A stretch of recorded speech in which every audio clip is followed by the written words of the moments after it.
Hey, it's Sam from Sugar Spun Run, and today we are making lemon meltaways.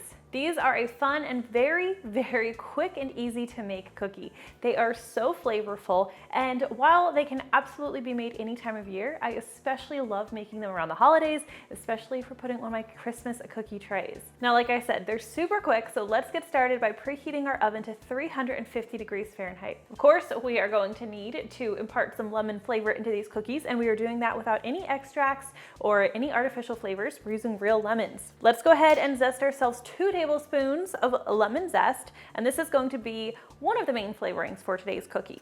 I have mentioned this before, but anytime you are zesting a lemon, you want to make sure that you don't go too deep into it. If you hit that white papery layer, I'm going to show you once I get there, that is called the pith. The pith is actually bitter. It doesn't have that nice citrusy flavor, so don't go that deep or stop once you see that.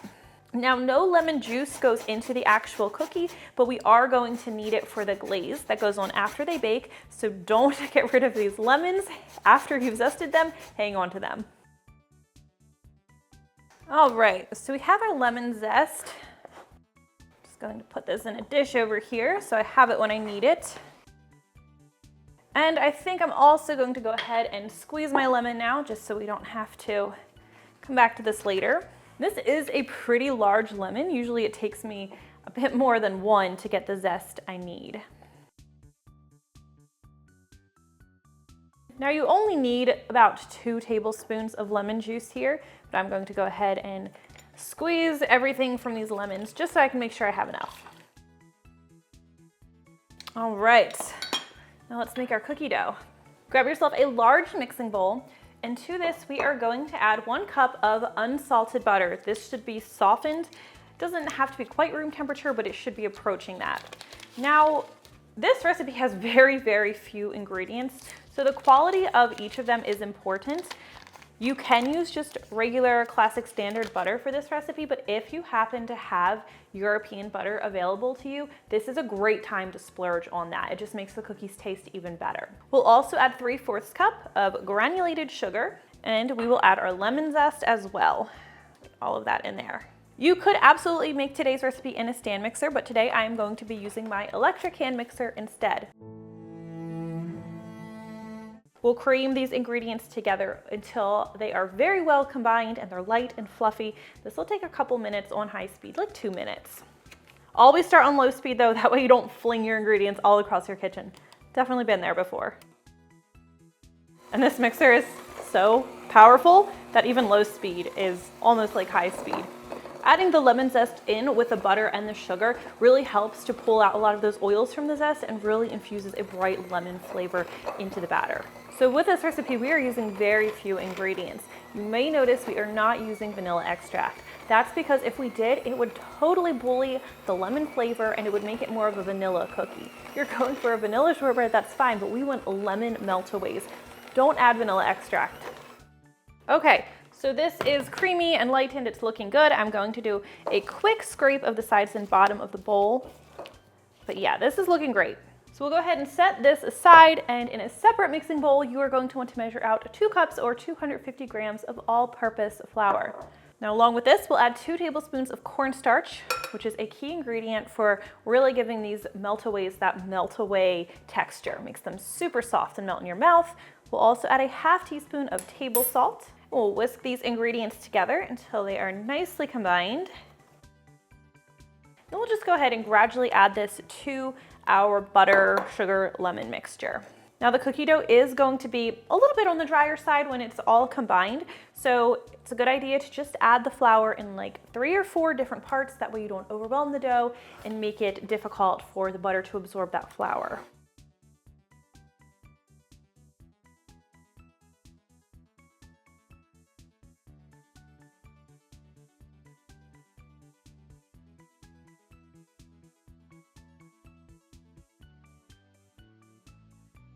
All right, once that flour is just absorbed, I try not to overmix this dough, but it does need to be nice and uniform. We'll go ahead and scrape the sides and bottom. Make sure everything is well combined and there are no pockets of flour remaining.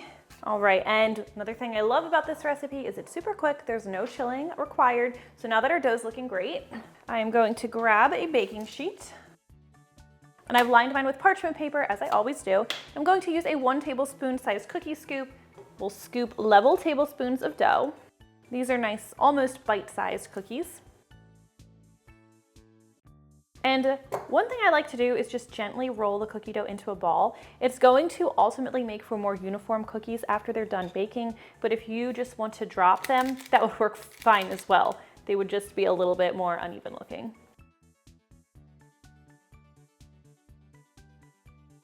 Make sure you're spacing your cookies about 2 inches apart on the baking sheet. They're not going to spread very much, but it's still good to give them a little bit of space, a little bit of breathing room.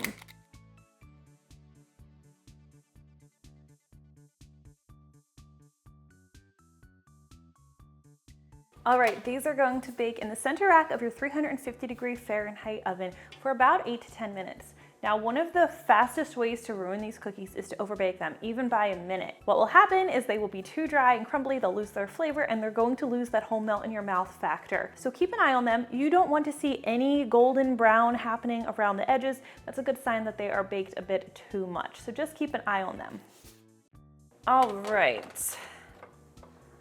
So these are looking beautiful, and then right after they come out of the oven, you're going to want to take a glass, clean glass, and use the bottom to gently press down on each cookie. And I said no browning, but if you have very, very light golden browning, that will be okay in your cookies. You just don't want the whole edge to be golden brown. That would be a sure sign that they were overbaked. So a little bit's okay, just not too much. All right, we're going to let these cool completely before we decorate them with glaze, but let's go ahead and make that glaze in the meantime. So for the glaze, this comes together very easily, just 2 ingredients. You will need 1 3/4 cup of powdered sugar, and you're going to need about 2 tablespoons of lemon juice. So I'm going to add a little bit less, like 1.5 tablespoons to start. I'll whisk this in, and then I'll add more as needed. Now I like this glaze to be a little bit on the thicker side, sort of like a frosting, I guess you could say. So I don't like to add too much juice. If you accidentally do, just add more powdered sugar, thicken it right back up.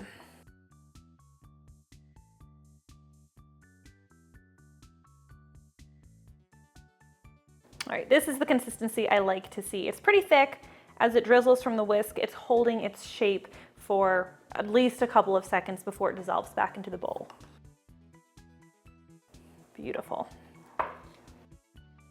Okay, let's check on our cookies then. Now these cookies are very fragile while they're still warm, so you can carefully move them to a cooling rack to speed up the process after they've cooled on the baking sheet for about 5 minutes, but just be careful anytime you're moving them and don't add the icing while they're still warm. Now ours have had some time to cool, so let's go ahead and add our icing. I like to use a knife for this because it is a pretty stiff icing. Just do a little swirl on top. If you prefer, you could drizzle the icing on the cookies instead of spreading it on. You would not need as much as I'm going to be using today. And flattening the cookies like we did right after they came out of the oven just gives you a nice flat surface for adding the icing. I love these cookies for so many reasons, but especially because they're so easy, yet they have such a good flavor.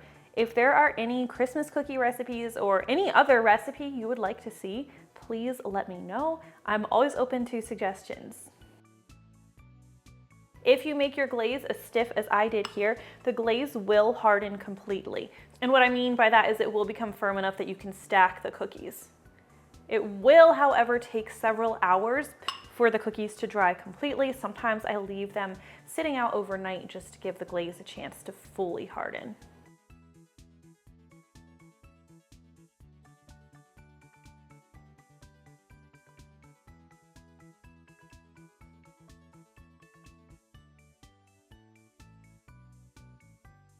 So this is optional. Before a final touch, one thing I like to do is grab a lemon and then just zest a little bit of that over each cookie. It just has a nice pop of color and a little extra flavor, which you don't really need, but doesn't hurt.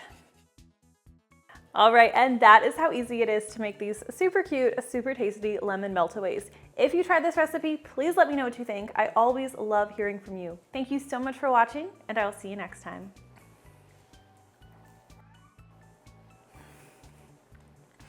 That's so good.